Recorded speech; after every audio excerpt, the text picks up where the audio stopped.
بسم الله الرحمن الرحيم. ولذا قال لا تثبت حرمة المصاهرة بالزنا.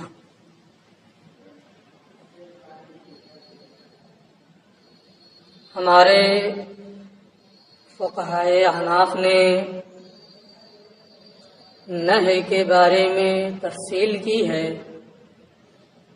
کہ اگر افعال حسیہ سے نہی ہے، کوئی قرینہ اور کوئی معنی نہیں ہے، تو اسے کبھی لعینہ پر محمول کریں گے، وہاں کبھی لعینہ مراد ہوگا۔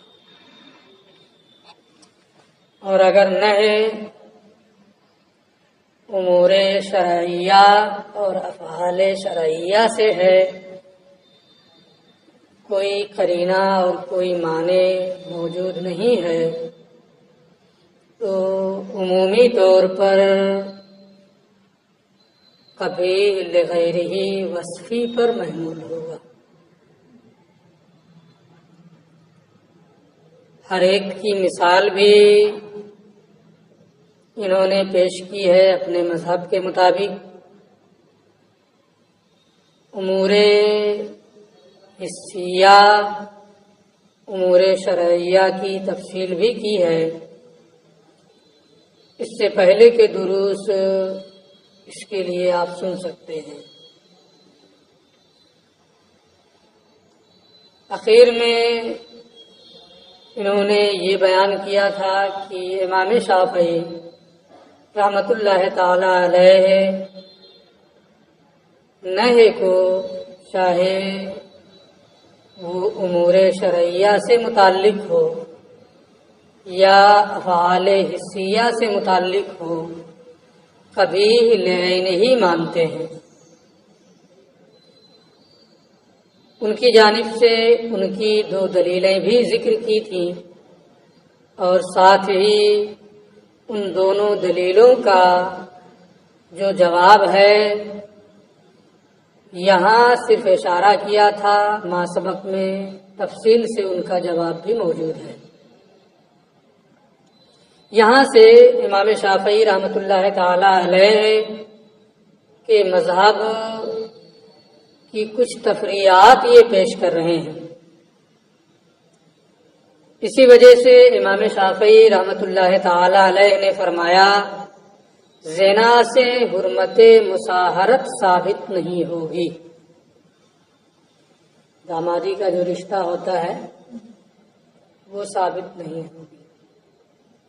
ھذا شروع فی تفریعات الشافعی، یہ امام شافعی کی تفریعات کی ابتدا ہے، علی مقدمۃ مطویۃ نشأت من قولہ فلا یکون مشروعا، ایک ایسے مقدمہ پر جو لپٹا ہوا ہے اور ظاہر ہو رہا ہے ماتن کے قول فلا یکون مشروعا سے۔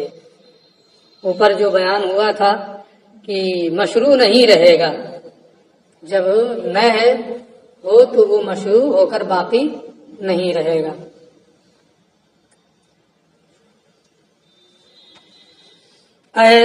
یعنی وَلِأَنَّ الْمَنْهِيَ عَنْهُ، یعنی اس لیے کہ منہی عنہ خواہ حسی ہو یا شرعی ہو، امور شرعیہ سے ہو یا افعال حسیہ سے ہو، لا یکون مشروعا بنفسہ، وہ مشروع بنفسہ نہیں ہوگا،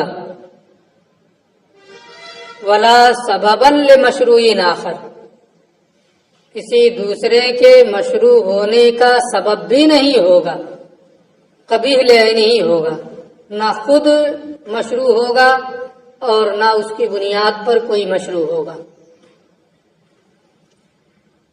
قال الشافعی، اسی وجہ سے امام شافعی رحمۃ اللہ تعالی علیہ نے منہی عنہ کے اسی ضابطے کی بنیاد پر آپ نے فرمایا لا تثبت حرمت المصاہرۃ بالزنا، زنا سے حرمت مصاہرت ثابت نہیں ہوگی۔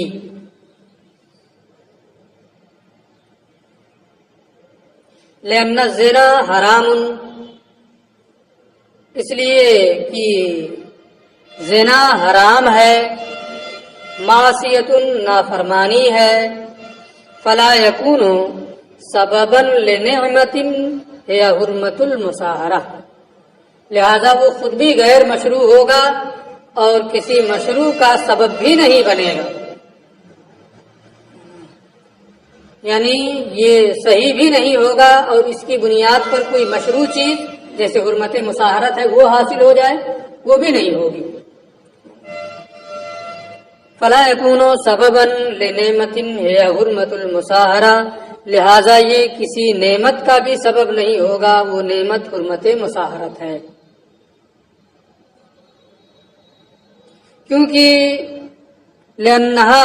حرمت مصاہرت جو ہے تلحق الاجنبیۃ بالامہات، اجنبیہ کو ماؤں کے ساتھ لاحق کر دیتی ہے، جو ماں کا حکم ہوتا ہے وہی ہے نا حرمت مصاہرت کی بنیاد پر نا اس کا بھی حکم ہو جاتا ہے۔ بیوی ہے، حرمت مصاہرت ثابت ہو گئی، اس کی ماں سے نکاح کرنا یا اس کے بیٹے کا اس کی ماں سے نکاح کرنا صحیح نہیں ہوتا، تو حرمت مصاہرت یہ اجنبیہ کو ماؤں کے ساتھ لاحق کر دیتی ہے۔ وقد من اللہ تعالی بہا علینا حیث قال، اور بطور احسان ہم پر بطور احسان اس کا ذکر اللہ عز و جل نے کیا ہے، ارشاد ہے وَهُوَ الَّذِي خَلَقَ مِنَ الْمَاءِ بَشَرًا فَجَعَلَهُ نَسَبًا وَصَهْرًا، انسان پیدا کیا پانی سے اللہ نے اور اسے نسب اور دامادی کے رشتے والا بنایا۔ فلا تثبت حرمت المصاہرہ الا بالنکاح، لہذا حرمت مصاہرت نکاح سے ثابت ہوگی، نکاح مشروع ہے، یہ دوسرے مشروع کا سبب بنے گا، زنا مشروع ہی نہیں ہے لہذا وہ کسی مشروع کا سبب بھی نہیں بنے گا، اس سے حرمت مصاہرت کا ثبوت نہیں ہوگا۔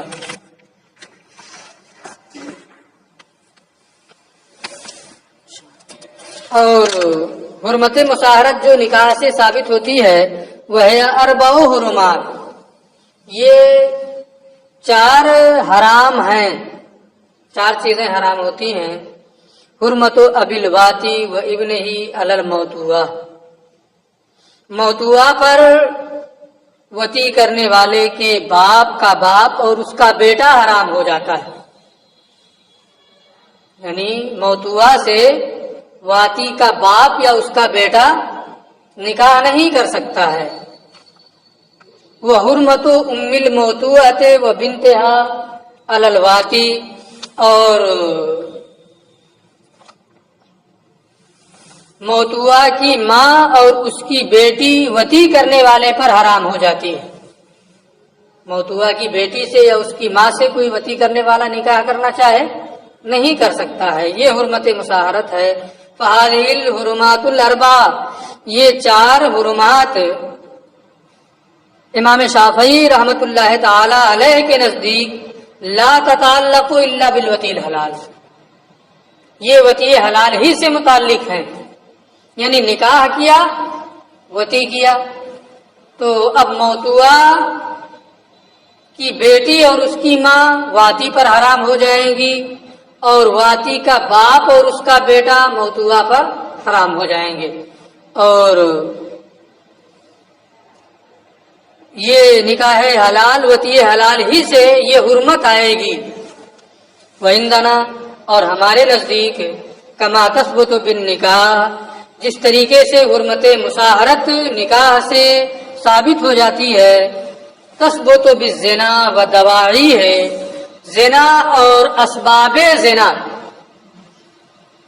مثلا بوسہ لینا شہوت کے ساتھ چھونا، والنظر الی الفرج الداخل بشہوۃ، شہوت کے ساتھ فرج داخل کی طرف دیکھنا، یہ تمام چیزیں ہیں، ان سے حرمت مصاہرت ثابت ہو جاتی ہے، اور موتوہ کی ماں اور اس کی بیٹی واتی پر یا ایسا کرنے والے پر، اور موتوہ پر ایسا کرنے والے کا باپ اور اس کا بیٹا حرام ہو جاتے ہیں۔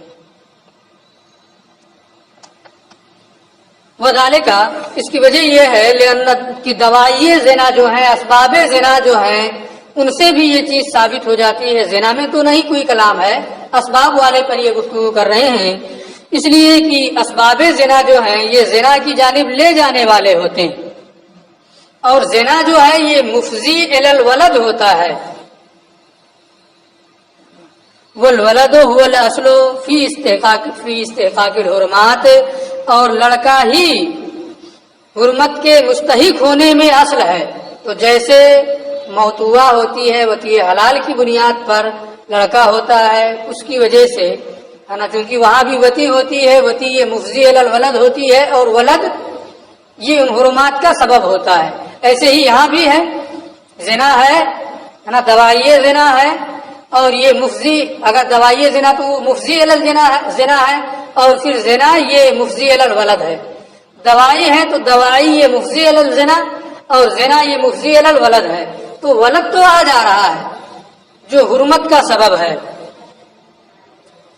والولد هو الاصل فی استحقاق الحرمات، اور لڑکا ہی ان حرمات کے مستحق ہونے میں بنیاد ہے.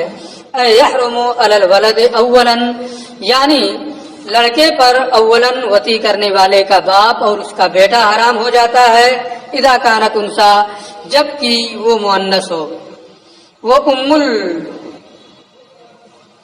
موتوعۃ و بنتھا، اور موتوعہ کی ماں اور اس کی بیٹی حرام ہو جاتی ہے. اذا کان ذکرا، جبکہ وہ مذکر ہو.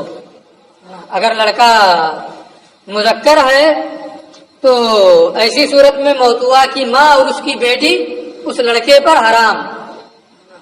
اور اگر وہ مؤنث ہے تو واتی کا باپ اور اس کا بیٹا ہے نا، اس پر حرام، ان کا نکاح نہیں ہو سکتا ہے. ثم تتعدى، تو اصل وہ ولد ہے، اگر مؤنث ہے تو یہ حکم، مذکر ہے تو وہ حکم. ثم تتعدى من الولد الى طرفین، پھر بچے سے یہ حرمت طرفین کی جانب منتقل ہو جاتی ہے، یعنی باپ اور ماں کی جانب منتقل ہو جاتی ہے. اگر یہ ہو تو میں نے ایک مرتبہ یہ کہا تھا، اگر باپ اور ماں بھی حرام ہو جائیں تو نکاح ہو گیا، ایک مرتبہ قربت ہو گئی، پھر زندگی بھر ایک دوسرے پر حرام. وہاں بضرورت اس کو جائز رکھا گیا ہے، ورنہ تو پھر نکاح کے فوائد ہی مرتب نہیں ہوں گے.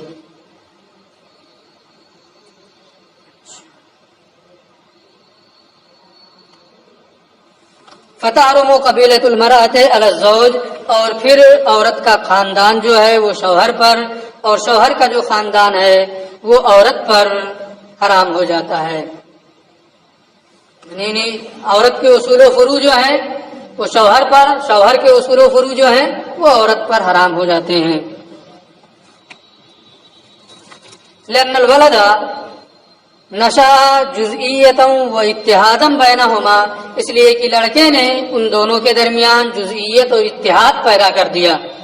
ولہذا یضاف الولد ولد الواحد الی الشخصین جمیعا، اسی وجہ سے لڑکا دونوں کی جانب منسوب ہوتا ہے، ماں کی جانب بھی باپ کی جانب بھی.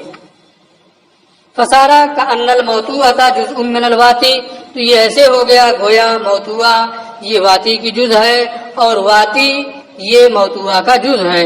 فتکون قبیلتہ قبیلتھا، تو واتی کا قبیلہ موتوعہ کا قبیلہ، موتوعہ کا قبیلہ واتی کا قبیلہ ہو جائے گا.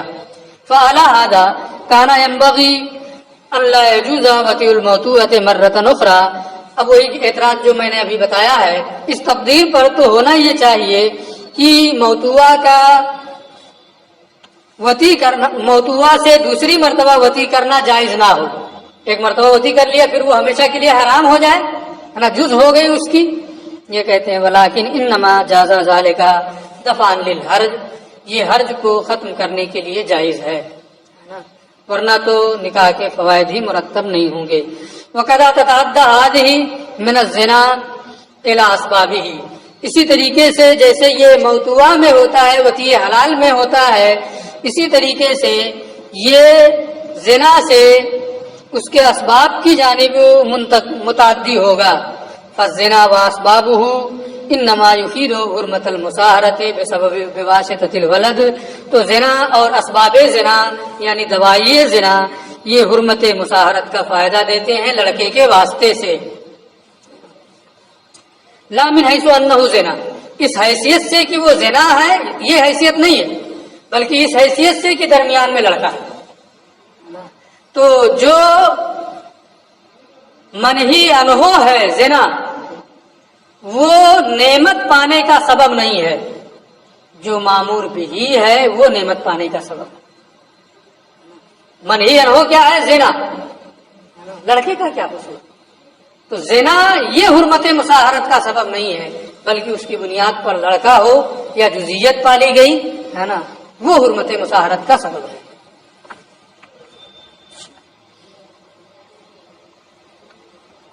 تو زنا اور اسباب زنا یہ حرمت مصاہرت کا فائدہ دیتے ہیں لڑکے کے واسطے سے، لا من حیث انہ زنا، اس حیثیت سے کہ وہ زنا ہے، اس حیثیت سے نہیں۔ کما ان التراب انما یطہر الاحداث، جیسے کہ مٹی ناپاکی کو دور کر دیتی ہے،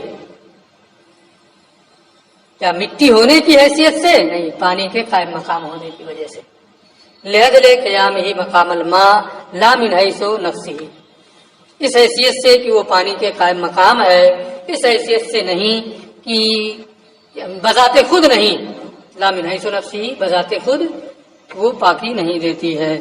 یہاں یہ چیز یاد رہے کہ عام طور پہ اس میں غلطیاں ہو جاتی ہیں لوگوں کو، بارہا مجھے سابقہ بھی پڑتا ہے، لوگ غلط یہ بتا دیتے ہیں کہ زانی اور مزنیہ، زانی کا بیٹا یا بیٹی، زانی کا بیٹا یا بیٹی، زانی کا باپ ہے نا، جو زانیہ ہے اس کا بیٹا یا اس کی بیٹی یا اس کی ماں، یہ ہے نا، کئی صورتیں بنی۔ تو جو زانی ہے اور جو زانیہ ہے، زانیہ سے، اسی زانیہ سے، یہ ایک خاص میں بول رہا ہوں، اسی زانیہ سے زانی کا بیٹا یا اس کا باپ نکاح کرنا چاہے تو نہیں کر سکتا ہے نا، اسی زانی سے زانیہ کی بیٹی یا اس کی ماں نکاح کرنا چاہے تو نہیں کر سکتی ہے۔ لیکن ایک زمانہ گزر گیا، غلط کام میں ملوث ہو گیا تھا کوئی ہے نا، اور ان کے اس بد فعلی کی بنیاد پر کوئی لڑکا نہیں ہے، ایک عرصہ گزر گیا، پھر اس زانی کا کہیں نکاح ہو گیا، اس زانیہ کا کہیں نکاح ہو گیا، اس کے شوہر سے اس کا لڑکا پیدا ہوا، اس کی بیوی سے اس کا لڑکا پیدا ہوا، اس کے لڑکے کا اور اس کی لڑکی کا نکاح، لوگ کہہ دیتے نہیں ہوگا، ہے نا، ہو جائے گا، ہے نا، ورنہ تو بہت پریشانی ہوگی۔ جو حالات آج کل عریانیت اور بے حیائی کے عام ہیں، شریعت کتنی سہل ہے اور کتنی گہرائی میں جا کر کے شریعت کوئی فیصلہ کرتی ہے کہ آدمی کا ذہن کبھی وہاں نہیں پہنچ سکتا۔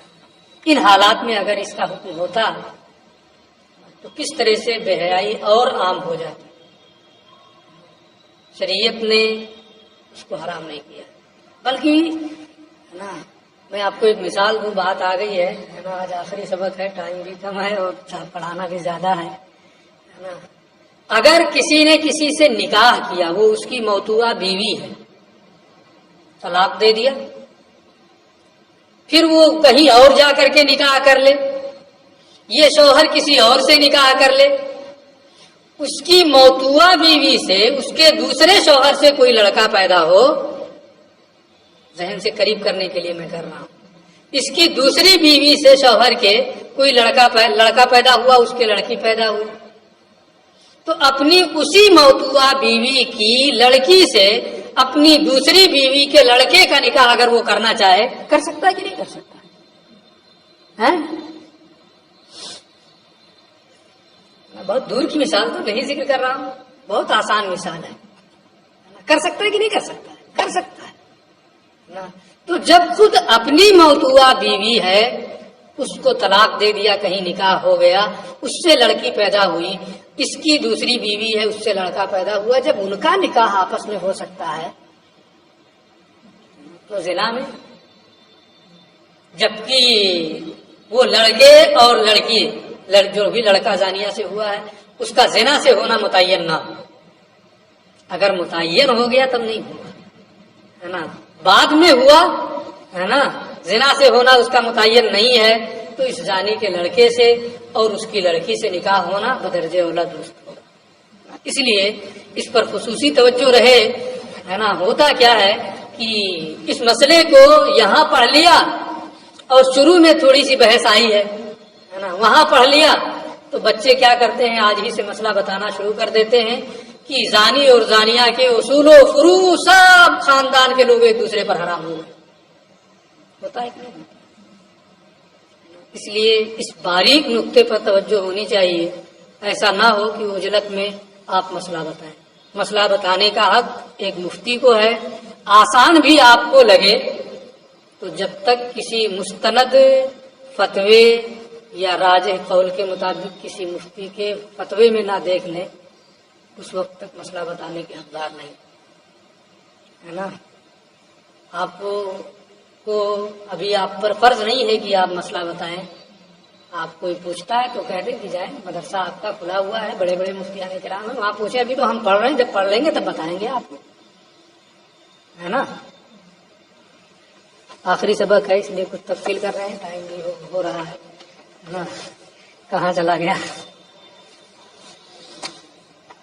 ولا یفید الغصب غصب الملک، اور غصب یہ ملکیت کا فائدہ نہیں دے گا۔ ما سبق میں بھی یہ مسئلہ آپ پڑھ چکے ہیں کہ غصب کر لیا کسی نے اور وہ ہلاک ہو جائے مغصوب، غاصب تاوان دے دے تو مغصوب کا غاصب مالک ہو جاتا ہے ہمارے نزدیک، امام شافعی کے نزدیک مالک نہیں ہوگا، اس لیے کہ غصب منہی عنہ ہے، یہ کسی مشروع کا سبب نہیں بنے گا، مالک ہونا مشروع ہے نا، تو یہ مشروع کا سبب نہیں بنے گا، یہ ان کے مذہب۔ غصب یہ ملکیت کا فائدہ نہیں دے گا، یہ معطوف ہے لا تثبتوں پر، امام شافعی کی جانب سے دوسری تفریح ہے۔ وذالک، اس کی وجہ یہ ہے کہ غصب حرام ہے، گناہ ہے، لہذا کسی امر مشروع کا یہ سبب نہیں بنے گا، اور وہ امر مشروع ملک ہے، مالک ہونا ہے۔ اذا ہلک المغصوب، جبکہ شے مغصوب ہلاک ہو جائے، وقضا علیہ بالضمان، اور قاضی اس پر ضمان اور تاوان کا فیصلہ دے دے، تو تاوان دینے کے بعد غاصب مغصوب کا مالک ہو جائے، کہتے نہیں، کیونکہ غصب یہ امر نہی ہے، منہی عنہ ہے، یہ کسی مشروع کا سبب نہیں بنے گا۔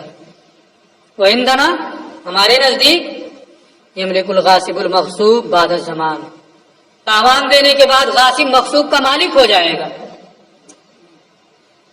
اور اس کی باقی کمائی کا بھی مالک ہو جائے گا، اس لیے کہ ملکیت تاوان دینے کے بعد وقت غصب کی جانب منسوب ہوتی ہے۔ ملکیت کب منسوب ہوتی ہے؟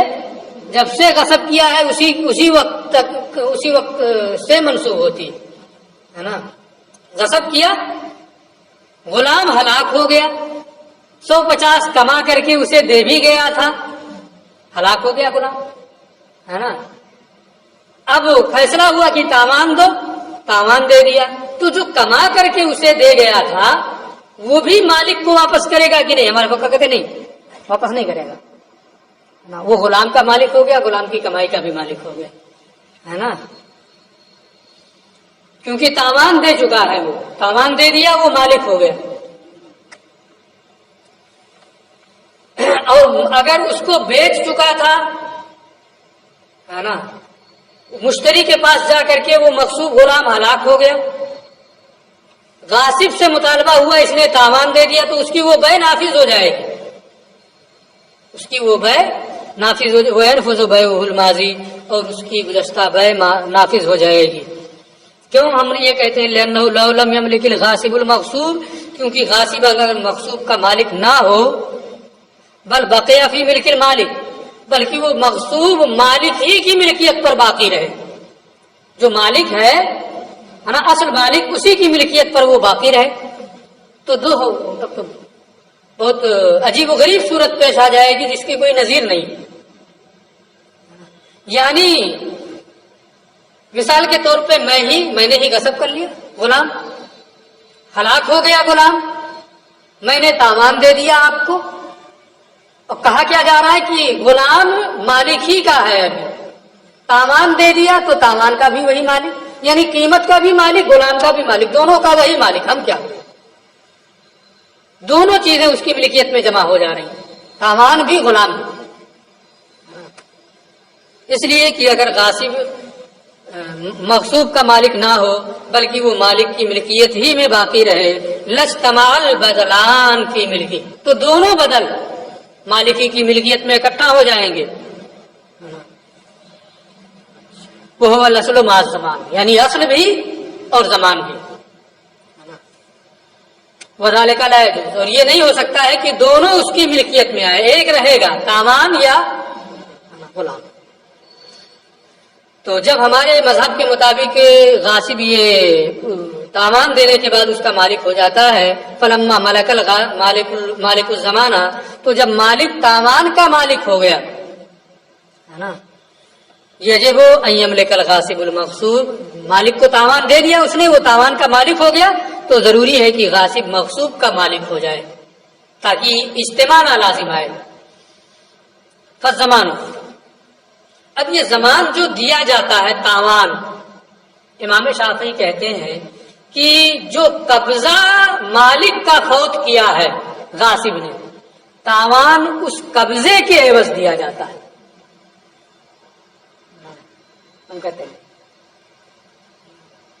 ہم کیا کہتے ہیں وہ بیان آ رہا ہے. فالزمان عندہ، تاوان جو دیا جاتا ہے امام شافعی رحمۃ اللہ تعالی علیہ کے نزدیک بمقابلۃ الید الفائتہ عن الملک، ملک سے فوت کرنے والے قبضے کے مقابلے میں، یعنی مالک کا قبضہ فوت کر دیا اپنے پاس لے آیا ہے نا، تو اسی فوت شدہ قبضے کا تاوان دیا جاتا ہے امام شافعی رحمۃ اللہ تعالی علیہ کے نزدیک. وعندنا، اور ہمارے نزدیک بمقابلۃ الملک الفائت، ید الفائت فائتتے نہیں ہے نا، فوت شدہ ملک کا کے مقابلے میں تاوان دیا جاتا ہے. جو ملکیت اس کی فوت کیا ہے، اگر عین غلام موجود ہو تو عین کو دے گا نا، تو جو ملکیت فوت کیا ہے، ملکیت کے مقابلے میں، فوت شدہ ملکیت کے مقابلے میں ہمارے نزدیک تاوان ہوتا ہے.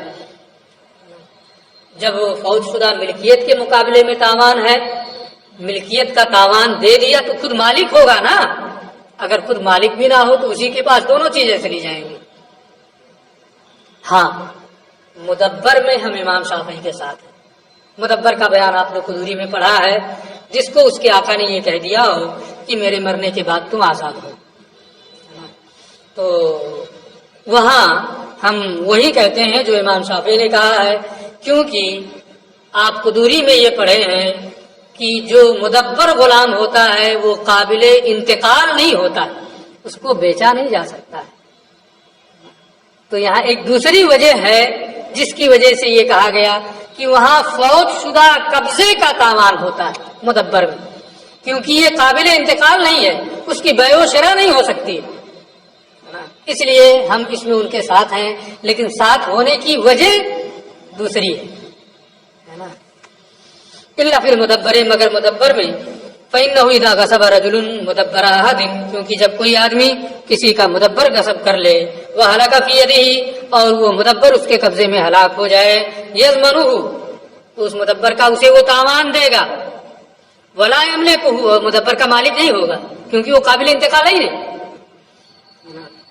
جبرن ليده الفائتہ، مالک کے فوت شدہ قبضے کی تلافی کے لیے ہے نا. تو یہاں قبضے کی تلافی کے لیے تاوان ہے، لیکن ہمارے نزدیک علت یہ ہے کہ مدبر قابل انتقال نہیں ہے، وہ بیع و شراء کو قبول نہیں کرتا ہے، اس لیے فوت شدہ قبضے کی تلافی کے لیے تاوان ہے. امام شافعی رحمۃ اللہ تعالی علیہ کے نزدیک غصب ہی فوت شدہ قبضے کی تلافی کا تاوان ہے نا، غصب ہی کی بنیاد. اس کے بعد ایک دوسری تفریح ذکر کر رہے ہیں، وَلَا يَكُونُ سَفَرُ الْمَعْصِيَةِ سَبَبًا لِلرُّخْصَةِ، اور معصیت کا سفر رخصت کا سبب نہیں بنے گا۔ یہ تیسری تفریح ہے امام شافعی کی جانب سے۔ اس کی وجہ یہ ہے کہ نافرمانی کا سفر وہ سفر العابق ہے، اور وہ بھاگے ہوئے غلام کا سفر کرنا ہے، وقاطع طریق اور راہزن ہے، والباغی اور باغی ہے، تو لأن سفر المعصیت ہے نا، وہ سفر العابق وقاطع طریق والباغی معصیت، یہ لأن کا کی خبر ہے۔ معصیت کا جو سفر ہے نا وہ حرام اور نافرمانی ہے۔ کوئی راہزنی کے لیے سفر کر رہا ہے، بغاوت کے لیے جا رہا ہے، اپنے مالک کی ملکیت سے بھاگ کر کے کہیں جا رہا ہے، تو یہ گناہ ہے، حرام ہے۔ فلا يكون سببا لمشروع، لہذا یہ کسی مشروع کا سبب نہیں بنے گا۔ وہ ہوا رخصت، مشروع کا سبب یعنی رخصت اسے نہیں ملے گی نماز میں قصر کر دے، روزہ میں افطار کرنے کی اجازت مل جائے، نہیں، یہ جب سفر حلال ہوگا تب یہ رخصت ملے گی، ہے نا۔ اگر سفر حرام ہے نا تو وہ حرام لعین ہی ہے، قبیح لعین ہی ہے، وہ کسی مشروع کا سبب امام شافعی کے نزدیک نہیں بنے گا۔ فلا يكون سببا لمشروع وهو الرخصہ، اور وہ رخصت ہے فی افطار الصوم، روزہ نہ رکھنے کی، نماز میں قصر کرنے کی۔ وعندنا، اور ہمارے نزدیک تم الرخصۃ للمطیع والعاصی جميعا، رخصت فرما بردار کے لیے بھی ہے اور نافرمان کے لیے بھی ہے۔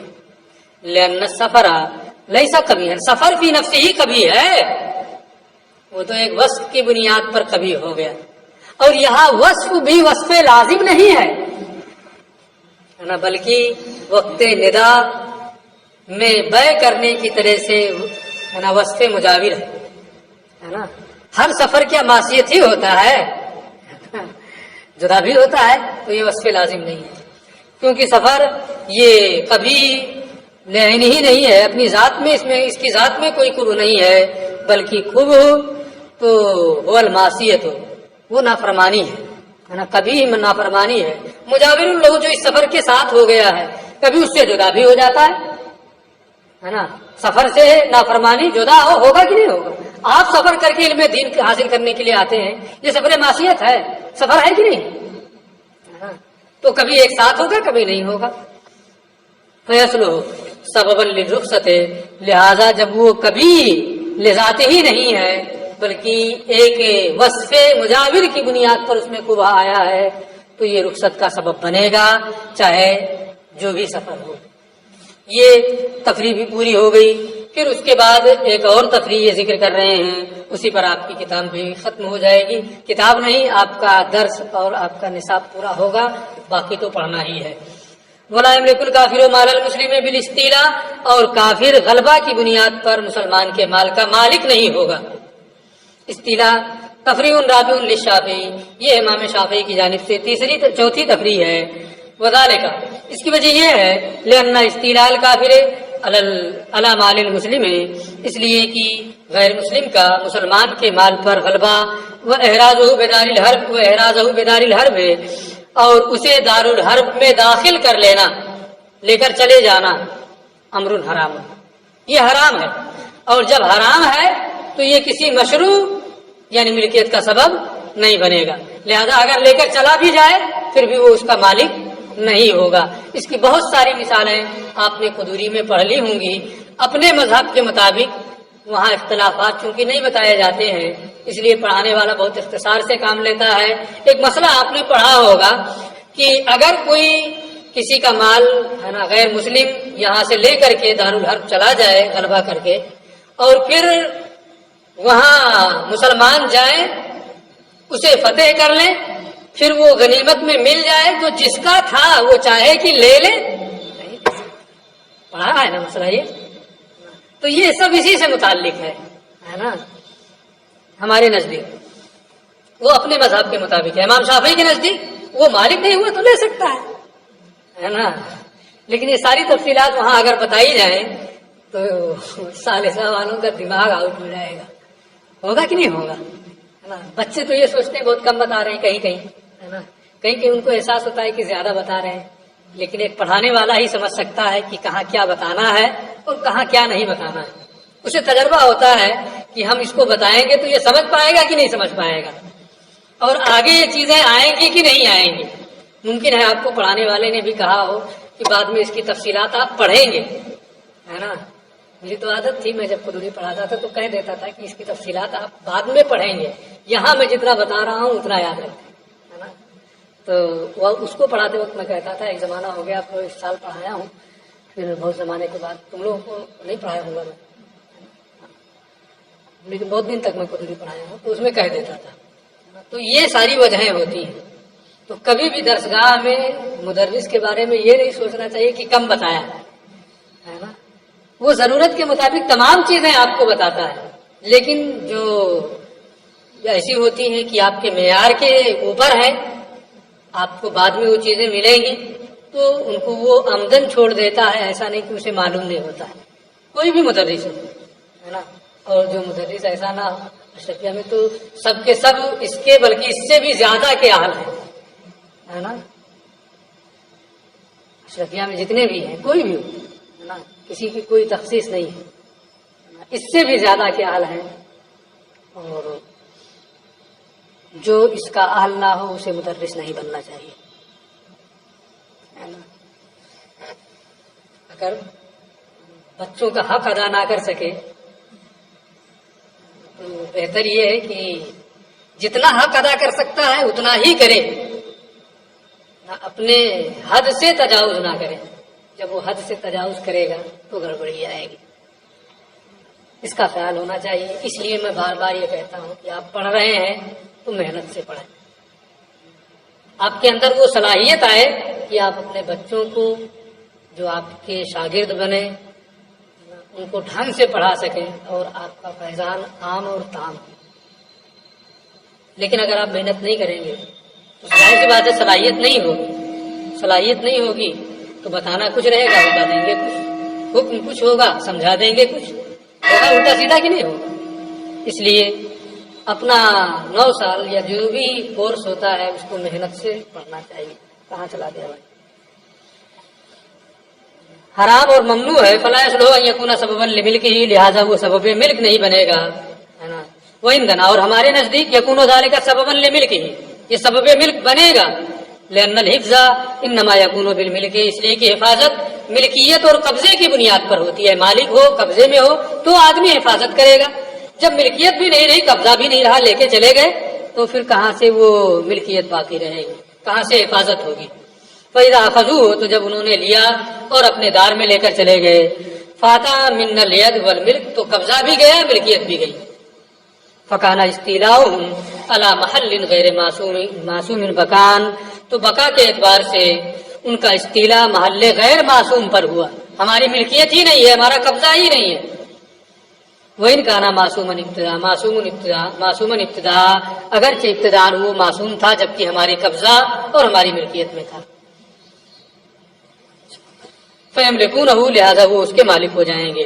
وَقَدْ ثَبَتَ ذَلِكَ مِنْ إِشَارَةِ قَوْلِهِ تَعَالَى، اور اشارۃ النص سے اللہ کے اس ارشاد سے بھی ہمارا یہ مذہب ثابت ہے، لِلْفُقَرَاءِ الْمُهَاجِرِينَ الَّذِينَ أُخْرِجُوا مِنْ دِيَارِهِمْ وَأَمْوَالِهِمْ، ان فقراء مہاجرین کے لیے جو اپنے گھروں اور مالوں سے نکال دیے گئے، انہیں کیا کہا گیا؟ فقراء کہا گیا قرآن میں۔ مہاجر ہیں، فقیر ہیں، مکہ میں تو بڑے بڑے رئیس تھے، یہ حضرت ابوبکر صدیق ہیں، بڑے تاجر تھے، بڑے رئیس تھے، ایسے بہت سے صحابہ تھے، لیکن پھر بھی کہا جا رہا فقراء مہاجرین۔ اشارتاً کیا سمجھ میں آیا کہ جب ملکیت نہیں رہ گئی، قبضہ نہیں رہ گیا، تو وہاں کے باشندے ان کے مال کے مالک ہو گئے، ہے نا۔ اس سے صاف ظاہر ہوتا ہے کہ استیلا کے بعد اور اپنے دار میں حراس کے بعد وہ اس کے مالک ہو جائیں گے۔ لأنهم كانوا میاسیر، اس لیے کہ وہ سب مالدار تھے مکہ میں، انہیں فقراء کہا گیا ان کے مال پر کفار کے خلفہ کی بنیاد پر۔ یہ بحث یہاں پوری ہو گئی۔ اللہ عز و جل ہمیں اور آپ کو صحیح طور پر کتاب سمجھنے کی توفیق عطا فرمائے، اگر کہیں کوئی لغزش ہوئی ہو تو اللہ معاف فرمائے، اور اس کی اصلاح کی ہم کو اور آپ کو توفیق عطا فرمائے۔ اگر کہیں کوئی اصلاح قبول کرتا ہے تو اپنی غلطی پر نادم ہونے اور بصر و چشم سے قبول کرنے کی بھی توفیق عطا فرمائے۔ وما توفیقی الا باللہ. السلام علیکم.